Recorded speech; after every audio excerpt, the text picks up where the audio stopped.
Hello बच्चों, let's read the question. The plant part which consists of two generations, one within the other. First, pollen grain inside the anther. Second, germinated pollen grain with two male gametes. Third, seed inside the fruit. Fourth, embryo sac inside the ovule. Option A, one only. Option B, 1, 2 and 3. Option C, 3 and 4. And option D, 1 and 4. So question में क्या कह रहा है कि इनमें से कौन सा प्लांट का वो पार्ट है जो कि कंसिस्ट करता है टू जनरेशन को one with in the other, means एक जनरेशन में दूसरा जनरेशन प्रेजेंट है. सो फर्स्ट अगर आप देखो तो इसमें क्या कह रहा है, pollen grain inside the anther. तो एंथर हो गया यहाँ पे पेरेंट जनरेशन, और जो पॉलिन ग्रेन हो गया ये हो गया इसका सब्सिक्वेंट जनरेशन. क्योंकि एंथर में क्या होता है, पॉलिन ग्रेन फॉर्म होता है, और इसी पॉलिन ग्रेन में ग्रेन्स जो होते हैं इसमें मेल गैमीट्स होते हैं. तो हम यहाँ पे ये कंसिडर कर सकते हैं कि एंथर हो गया पेरेंट जनरेशन, इसको हम इंडिकेट कर देते हैं पीजी से, और पॉलिन ग्रेन हो गया सेकेंड जनरेशन, तो हम इसको एससी से इंडिकेट कर दे रहे हैं, सेकेंड जनरेशन. सो यहाँ पे हमें एक तो मिल गया प्लांट पार्ट जिसमें दो जनरेशन है, one within the other. So ये तो हमारा हो गया करेक्ट.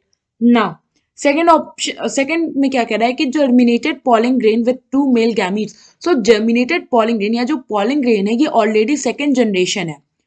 और सेकेंड जनरेशन हम इसे क्यों कहते हैं, क्योंकि इसमें जो है दो मेल गैमीट्स हैं, और क्योंकि ये एंथर में फॉर्म होता है तो सेकेंड जनरेशन हो गया, और इसमें मेल गैमीट्स हैं तो वो क्या कर रहे हैं, एक ही इंडिविजुअल जनरेशन के तो पार्ट हुए.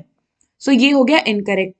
नाउ थर्ड क्या कह रहा है कि सीड इनसाइड द फ्रूट. सो होता क्या है कि आफ्टर फर्टिलाइजेशन जो ओव्यूल होता है ये कन्वर्ट हो जाता है सीड में, और जो ओवरी होता है ये कन्वर्ट हो जाता है फ्रूट में. तो अगर आप यहाँ देखो तो यहाँ पे फीमेल फ्लावर में जो पेरेंट जनरेशन है वो क्या हो जाएगा, ओव्यूल हो जाएगा ना, क्योंकि ओव्यूल में प्रेजेंट होता है एम्ब्रियो सैक, और एम्ब्रियो सैक में ही तो प्रेजेंट होते हैं एग, जो कि फर्दर क्या होते हैं आफ्टर फर्टिलाइजेशन सेकेंड जनरेशन हमें मिलेगा. सो ये इनकरेक्ट हो गया. नाउ फोर्थ देखो तो इसमें क्या कह रहा है कि embryo sac inside the ovule. So यहाँ पे ओव्यूल क्या हो गया, पेरेंट जनरेशन, और एम्ब्रियो सैक हो गया सेकेंड जनरेशन, क्योंकि एम्ब्रियो सैक में प्रेजेंट होते हैं एग सेल्स, जिसमें क्या होता है जब गैमेट्स मेल गैमेट्स आके फर्टिलाइज करते हैं तो नया आपको जनरेशन मिलता है.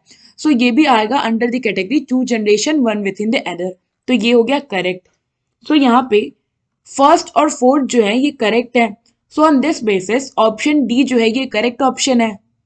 आई होप आपको ये क्वेश्चन समझ आया होगा. Thank you.